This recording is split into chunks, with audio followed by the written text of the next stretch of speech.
Share ko lang po sa inyo yung experience ko sa retreat na naganap sa Batanes. Akala ko talaga simpleng retreat lang ito, pero hindi ko inaasahan. Grabe, very intimate but spirit-filled itong retreat na ito. I was humbled kasi amazing people ang mga nakasama ko dito. Sila Ate Venus, Kuya North Origan, sila Kuya RD and Miriam Kiambao Roberto, sila Pastor Ryan and Ate Sharon Valenzuela. And this was organized by Dr. Krista Luis and Bro Jerome Angan ng Pro Aesthetic Business Consultancy. Alam nyo, grabe tong retreat na ito. There is no human language that can describe my experience there. Grabe yung wisdom, revelations, and learnings na binuhos ng Diyos sa loob ng 3 days. 3 araw po. Imagine 3 days kayong si Lord ang topic. Buong araw hanggang sa pagtulog, you worship, sharing your life stories.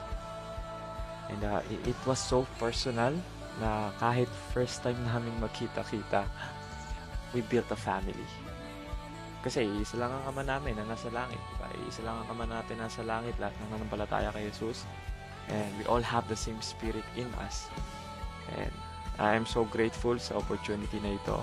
And thank you, Lord. Thank you sa mga nakasama ko, sila Camille, Pia, na sobrang pag-aasikaso, kay Ruth, kay Ate Tina, kay Marisol, Eliza, kay Hazel. And nakikita nyo, this morning devotion, we worship God. And we have our devotion, studying the Word of God, sharing life stories. It was amazing, guys. Grabe lang. I'm speechless. Hanggang ngayon, hindi pa rin nagsisink in sa akin kung gaano kadami yung natutunan ko. And we also have the chance to do outreach sa mga ibatan na taga doon.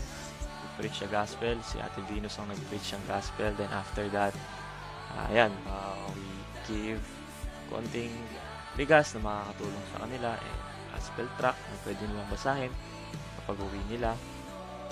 And bukod doon, nakapag-enjoy din kami kahit saglit na oras sa mga lugar dito sa Batanes na gaganda. Napaka-sweet ni Ate Venus at Kuya North. Sobrang ganda dito. Totoong makakapag-reflect ka kasi yung nature, mapayapa, konti ang tao, and ito po yung pinaka-highlights. So, nakapag-baptize po kami sa 2 participants na nag-join dito. They decided to do water baptism. Kaya nakita niyo si Mr. Ryan, si Kuya RD, si North, at si Ate Venus. Woo! Sobrang saya. Unforgettable, I can say. I will treasure this for eternity. At we believe na hindi pa to ang last. We believe na there's more to come for the advancement of God's kingdom.